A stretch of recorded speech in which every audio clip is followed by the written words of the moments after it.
미국을 가로지르는 거대한 산맥 에팔레치아. 수억 년도 전에 형성된 이 산맥은 그 역사에 걸맞은 다양한 전설을 가지고 있습니다. 그리고 그 중에는 현재까지도 그 정체가 명확히 밝혀지지 않은 기이한 생물들에 대한 이야기도 존재하는데요. 그것은 항상 뒤에 있지만 당신은 절대로 볼 수 없다. 나무 뒤에 숨어 텅 빈 눈동자로 사냥감을 노려보는 하이드 비하인드 역시 그중 하나이죠.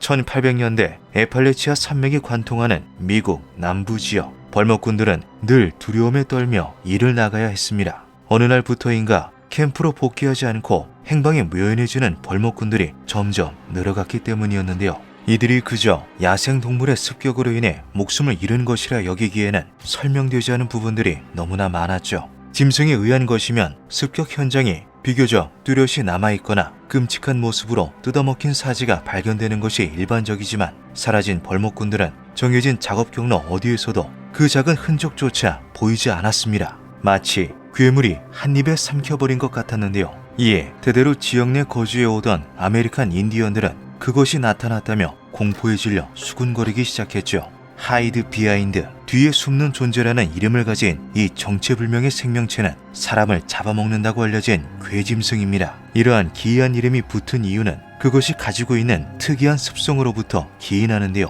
하이드 비하인드는 언제 어디서든 주변으로부터 항상 몸을 숨기고 있기 때문이죠. 주로 나무나 그림자 속에 몸을 감춘 채 고개만 빼꼼 내밀어 사냥감을 노려보는 하이드 비하인드는 사냥감으로 점찍은 생물의 뒤를 몰래 따라다니다가 기회를 틈타 덮친다고 합니다. 신장은 대략 160cm 전후, 마르고 가느다란 검은빛의 몸, 직립보행을 하며 길고 날카로운 손톱을 가지고 있다고 전해지지만 하이드 비하인드의 전체적인 모습에 대해서는 명확히 알려진 바가 없는데요. 늘 온몸을 숨긴 채로 은밀히 행동하는 데다 그것이 습격하는 찰나의 순간 모습을 보게 된 이들은 전부 목숨을 잃었기 때문이죠. 하이드 비하인드는 몸을 숨기는 능력과 관련한 불가사의한 특징을 하나 더 가지고 있습니다. 바로 하이드 비하인드의 존재를 눈치챈 사람이 아무리 뒤를 돌아보아도 절대로 모습을 볼 수 없다는 것인데요. 사람이 행동하는 것보다 무조건 반박자 빠르게 움직이기 때문에 뒤를 돌아보았을 때는 이미 어딘가로 숨어버린 뒤라고 하죠.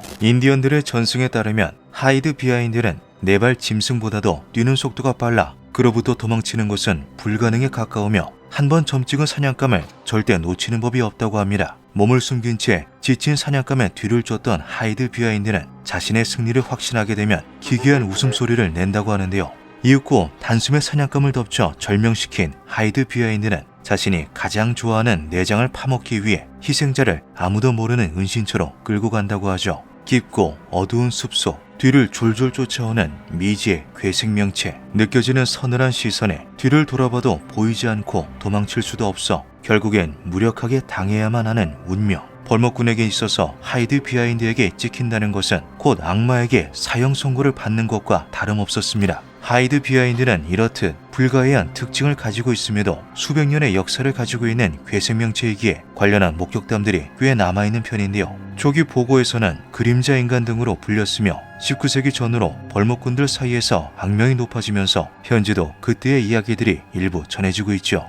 나는 이제 나무 베는 일을 하지 않는다. 그날 숲속에서 그것을 본 뒤부터 그날은 여느 때처럼 평범했지만 유독 숲이 조용했던 날이었다. 한창 작업을 하다가 문득 느껴진 기분 나쁜 시선에 뒤를 돌아보니 누군가 재빠르게 나무 뒤로 숨는 것이 보였다. 경로상 동료 작업자들이 몇 명 더 있으니 누군가 장난을 치는 것이라 여기고 무시했다. 아까부터 왠지 모르게 주변의 공기가 무겁게 느껴졌고 이 때문인지 예민해져서 장난을 받아주고 싶지 않았다. 하지만 그놈은 정도를 몰랐다. 계속되는 장난질에 갑자기 뒤를 돌아도 보고 소리도 질렀다. 하지만 그때마다 자꾸 몸을 숨기는 바람에 당초의 모습이 보이지 않았다. 그러는 와중에도 그놈은 나와 점점 더 가까워졌다. 그게 동료가 아니라는 것을 깨달았을 때는 그것이 가느다란 나무 뒤로 숨었을 때였다. 그 나무는 너무 얇아서 성인 남성이라면 절대로 몸을 숨길 수가 없었다. 나무를 주시하면서 옆으로 빙 돌아 그 뒤를 바라보았다. 그리고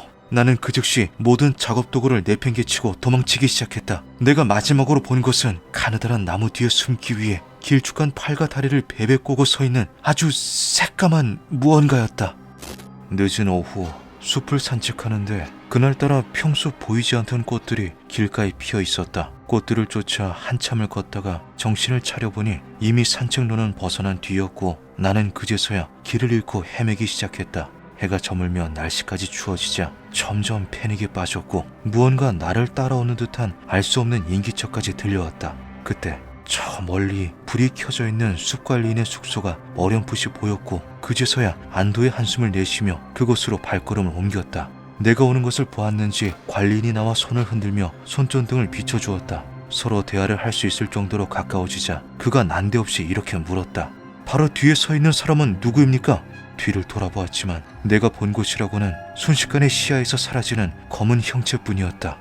뒤에 숨는 존재에 대해서는 어렸을 때부터 어른들에게 들어 알고 있었다. 그리고 당연히 믿지 않았다. 그저 늦은 밤 숲속을 돌아다니지 말라는 경고를 담은 이야기라고만 여겼다. 지금 와서 생각해보면 친구들 사이에서 겁쟁이가 되기 싫어 무섭지 않은 척을 했던 걸지도 모르겠다.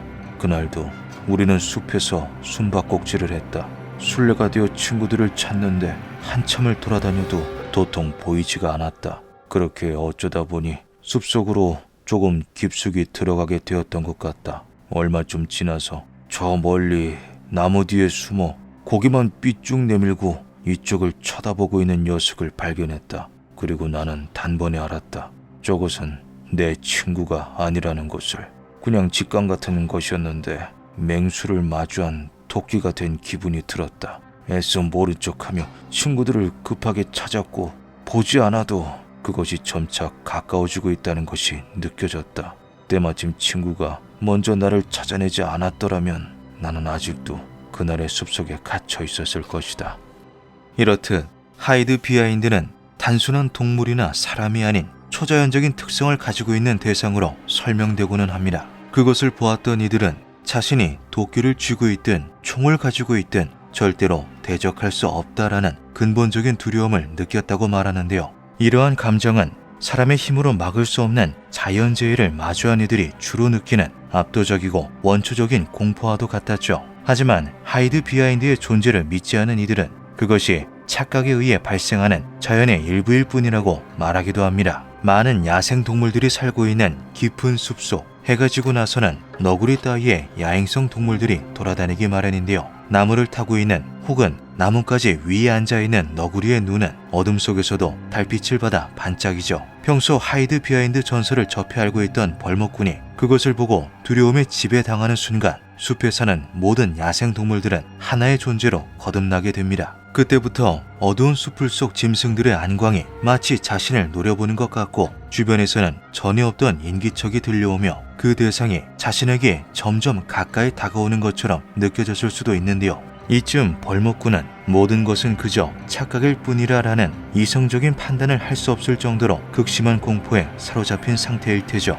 그렇게 정신없이 도망치다가 경로를 한참 이탈해버린 벌목군은 실족하여 어딘가로 추락하거나 대자연 속에서 길을 잃고 방황하다 그대로 목숨을 잃었을 수 있습니다. 그리고 다음날 아침 캠프로 복귀하지 못한 그를 두고 동료들은 하이드 비하인드가 그를 데려갔다라고 말하는 것이죠. 하이드 비하인드는 두려움에 빠진 벌목꾼들이 만들어낸 환상이었을까요? 몇몇 이들은 그것이 곰이라고 주장하기도 했습니다. 겨울잠을 마치고 난 곰은 자는 동안 소비한 에너지로 인해 곰이라고 보기 어려울 정도로 삐쩍 마른 상태인데요. 이때의 곰은 엄청난 허기짐을 채우기 위해서 적극적으로 먹이를 찾으며 이로 인해 영역을 벗어나 사람들이 돌아다니는 산책로나 작업로, 마을까지 내려오기도 하죠. 에팔레치아 산맥은 실제로 아메리카 흑곰의 주요 서식지이기도 합니다. 겨울잠에서 깨어난 혹은 먹이 경쟁에서 밀려 잔뜩 굶주린 흑곰이 사냥감을 찾다가 벌목꾼을 발견하게 되고 나무 뒤에 숨어 조심스레 다가오다가 습격한 것이 하이드 비하인드라는 괴생명체로 둔갑했다는 것인데요. 흑곰은 검은 털,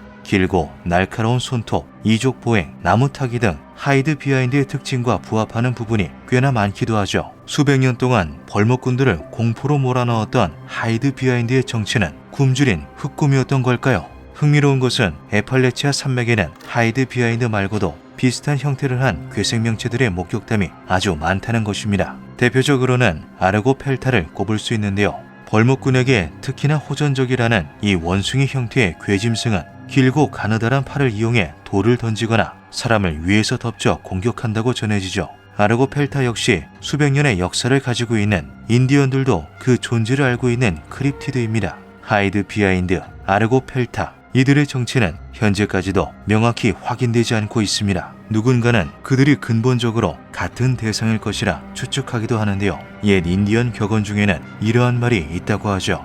인간들이 자세히 들여다보지 못한 오래된 자연에는 때로는 설명할 수 없는 존재가 숨어있는 법이다.